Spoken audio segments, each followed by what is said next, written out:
I wanted to know about Sasani beings aiding in human healing. Are there beings in your civilization that participate with us in that way? A few of them do, yes, although again, this is something that's done very cautiously because we are not allowed to intervene in your experiences beyond a certain point. We will not go into this more deeply. Okay.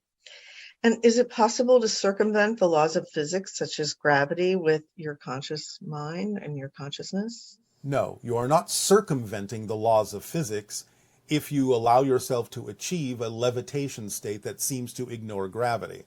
All you're doing is understanding more deeply what gravity is and taking advantage of that knowledge.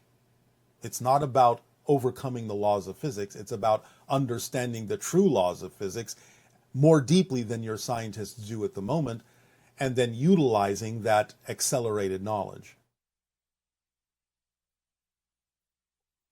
And is there another trajectory for Earth where we don't have contact, but it's still a positive Earth?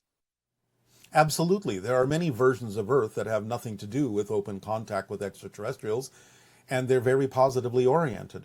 Anything you can imagine in that sense is most likely being expressed in some version of a parallel reality. So, no, not every Earth has to have open contact with extraterrestrials to be happy. So there's Earth timelines where the Anunnaki were not involved or the hybridization agenda did not occur. And could you share anything with us about what those kinds of Earths would look like? Well, as we have already said, the idea of the branches of hominids that were not genetically altered by the Anunnaki simply continue to evolve as Sasquatch. So there are versions of Earth that are filled with Sasquatch. There are no Homo sapiens around at all. That's one effect in one parallel reality. And as far as the work that's happening now with the hybrids and everything, what does the other Earths look like where we don't become involved in that? Well, there are many, many, many versions of Earths that are not involved in the hybridization agenda. So you would have to pick and choose which way you want me to describe, because there are thousands upon thousands of versions of Earth that have nothing at all to do with the hybridization agenda. And they still have a positive outcome. Yes. Just as many have negative ones. Anything you can imagine. Okay. So those that are attracted to the information that you're sharing are probably part of that, and they're at some level they've chosen that part, Yes. that version of Earth to move Yes. to a positive way. Yes, yes, yes. Okay. Because it's always about free will. If that wasn't the choice, we wouldn't be here talking with you. Right. I see. We'd be talking to another Earth, as we are also doing. How many Earths do you speak with? Personally, 135, but other members of my species talk to others as well. And that's only on our planet. Yes, because one person was also asking about why there's really no other Sasani channels that come through or that are doing like you're doing. There have been, as you know, and there are, but not necessarily in the same way that what we are doing here.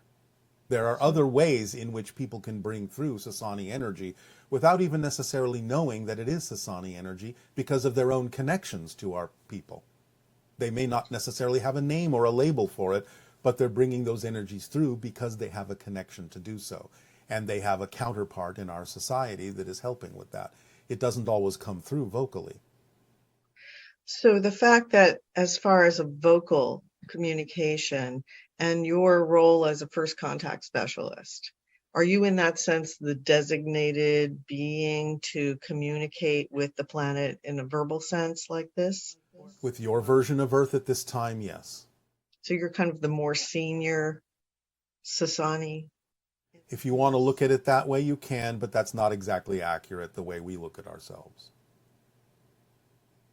We have a purpose in focusing this version of Earth in a certain way that will help accelerate and perpetuate the idea of open contact for those that are willing to align with that particular vibration. And in that sense, we present less so that you will not necessarily be confused. That's very helpful. Yes. This is the way it usually works with most civilizations. At a certain point, they need to focus down to fewer and fewer representations of our energy so that they, again, don't get confused about what vibration they need to align with if they are interested and willing to align with our vibration. Cool. How do we interpret repeating numbers like 111, 222, etc., if a person's seeing a lot of that? Yes, well, we have answered this many times. It's the idea of demarcations or road signs that allow someone to know when they get that kind of numerical synchronicity that they are in alignment with the vibration of their higher mind, and to come from the feeling that is generated in those moments when they recognize that synchronicity. That's their true vibration. Stay in it. Stay in that magical space. Stay in that feeling and come from that feeling in following your passion in everything you do with regard to that. And for individuals that are interested in like the hollow earth idea or inner earth civilizations and everything, you've mentioned that these are parallel realities, that's not present in ours. What are some beneficial or meaningful ways to connect with those individuals? And does it have relevance, in terms of our... Well, it can have relevance for certain individuals on your planet, but again, it just depends on their path. So again, if they follow the formula and it's relevant for them, then they will likely encounter those kinds of beings in those parallel realities that many people think is actually physically inside your hollow earth, but isn't, because your earth isn't hollow. But people can go through portals and think that they're inside the earth physically when in fact they have transitioned to a parallel reality that is in its own dimension and has nothing at all to do with being physically inside your planet. Wow. So can you tell us more about some events that have a high probability of happening in 2023 relating to ET contact?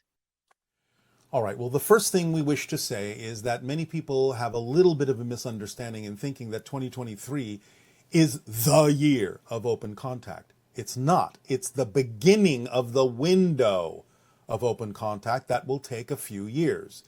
So the idea is that it will start slowly, but one of the first things you may start to notice is more reporting of UFOs, more closer sightings of UFOs, again, to gauge how used to those sightings you are getting or not. So it can begin with the idea simply of more sightings, closer sightings, seeing how you react or respond to those, and then there may eventually start to be sightings of UFOs on the ground, more sightings of beings from the UFOs temporarily before they take off, things like this. Again, bit by bit, more and more, to get you used to the idea that we are here, that you're not alone. So this is a process.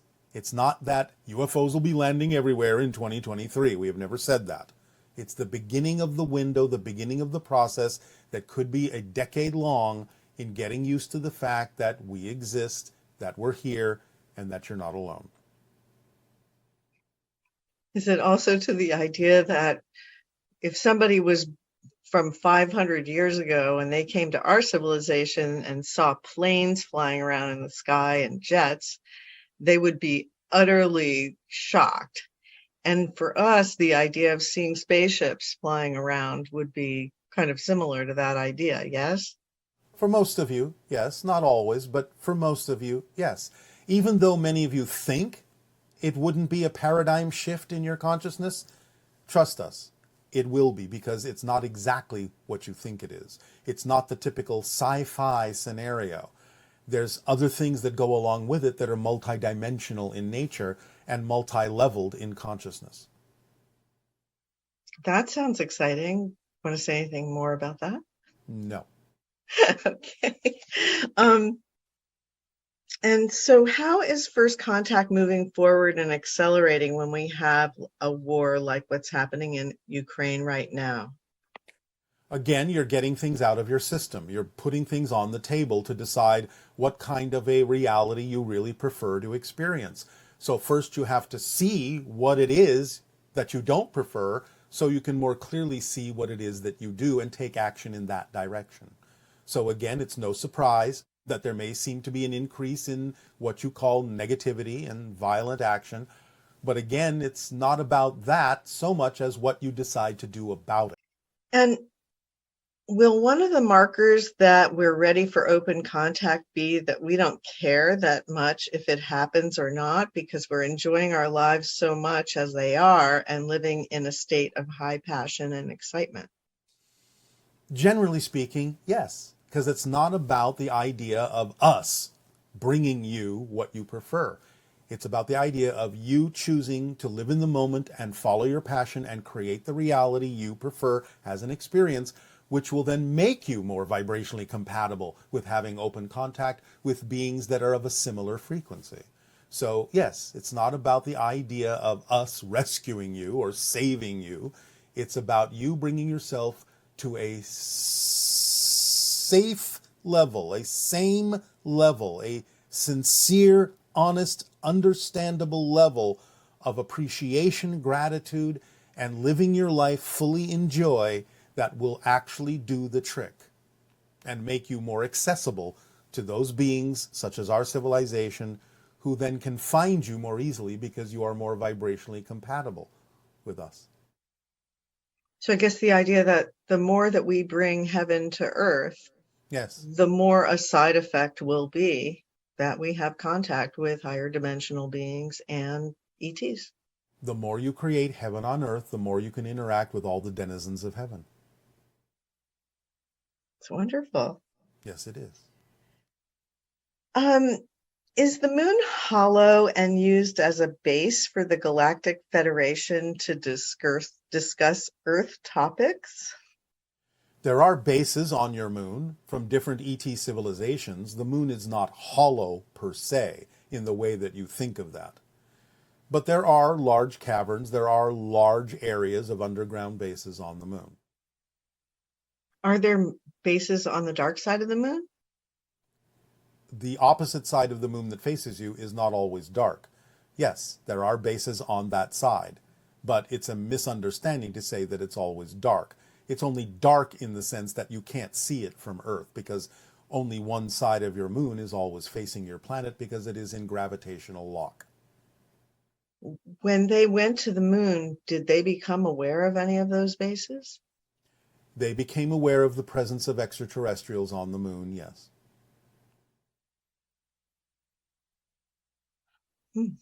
So our returning to the moon, how does Yes. that fit in?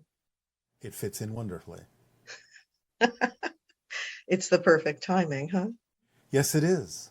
Now, it could have happened sooner, but again, you had some things to work through. So for what it is and the process you're going through, it is perfect timing.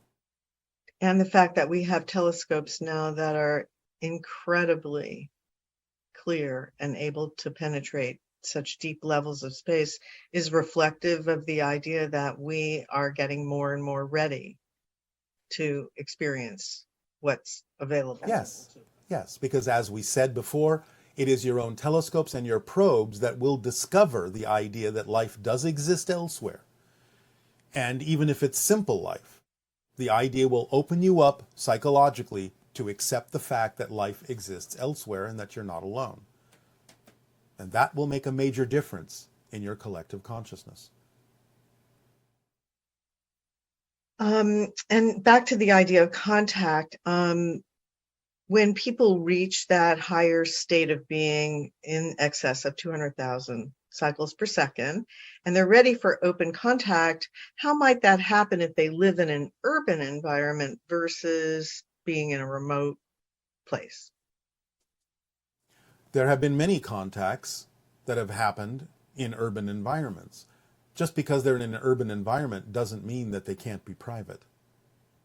So similar to what happened with the channel where his family members that were present with him in the vehicle were able to see your ship, but no one else could.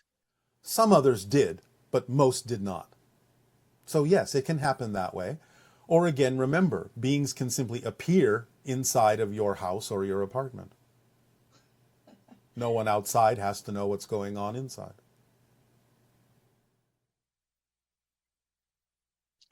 If the gift of open contact is all of our true history, and we get to decide how we want to relate to that, then are we not currently living the result of what we call our true history? You are currently living the result of the past you are creating now. So when we say that you're going to be given the gift of your true history, we're talking about a level of existence where you'll be creating the history that is necessary for you to receive in that version of Earth. When you mentioned before that there are other parallel Earths that you're interacting with, Yes. can you tell us about one of them that would be a lot different from ours? One is primarily based on the idea of experimenting with shifting borders. In other words, on a semi-annual cycle, the idea of so-called borders is really just a notion of experimenting with different social structures for a period of time and then dissolving those borders and shifting again to different forms of experimentation of social structures. That is one of the versions of Earth that we are interacting with. And as far as the idea of location of an atom, Yes. This person's saying they're confused regarding the principle of location being an aspect of an object in space-time. Yes. Where is the demarcation of an atom's location point stored? And is it in the electron cloud, the nucleus? And also, how do you keep an atom still in order to assess its location between 2 points? We don't have to keep it still. It doesn't operate that precisely. We operate within the idea of the quantum uncertainty, and that's sufficient enough. We allow physical reality on a quantum level to exist as it does. The vibrations are so minute, they do not prevent us from simply creating a matrix of locations based on a 0 point that we start with, which is a particular point on our planet. So the idea is that we simply extrapolate out of that what the likely locational variables would be from that point forward, stretching out into space-time. Okay, and a long time ago you gave us what are called the sacred circuits.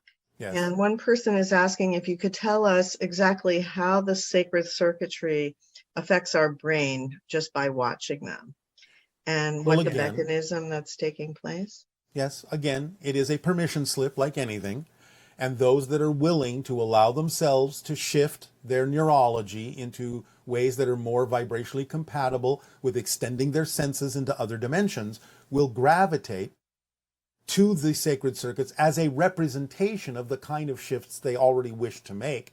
The sacred circuits simply provide an idea or a template for them to align with that would allow the circuitry in their brain to shift in the way that they say they prefer it to.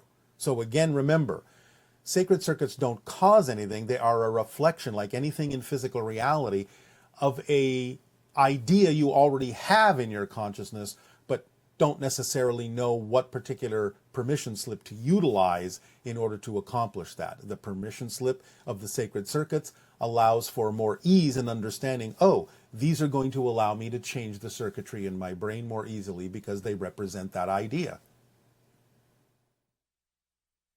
Okay, and this person is saying that they recently discovered moldavite, and it's the only crystal that they've seen have such a dramatic effect on people, both physically and mentally. Is there anything you can tell us about moldavite that would help us understand that?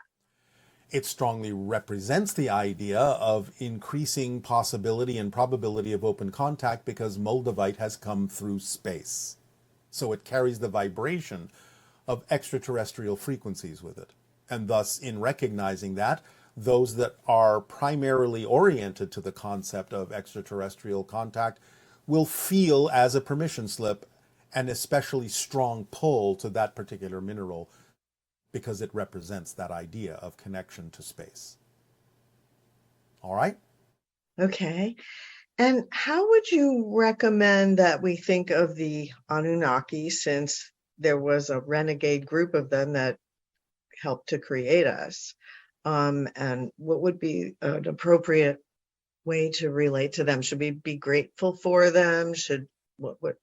The way to relate to this idea is to save it for another time. Oh, that question. Yes, and that will be enough for today. All righty. Well, thank you so much. We all really appreciate these interactions and all the information you share and being able to spend some time with you. So thank you so much. It is our passion and our pleasure. And now please prepare yourselves for the meditation that goes along with the window, the door, and the gate to increase the probability of open contact for those that choose to align with the frequency. Enjoy.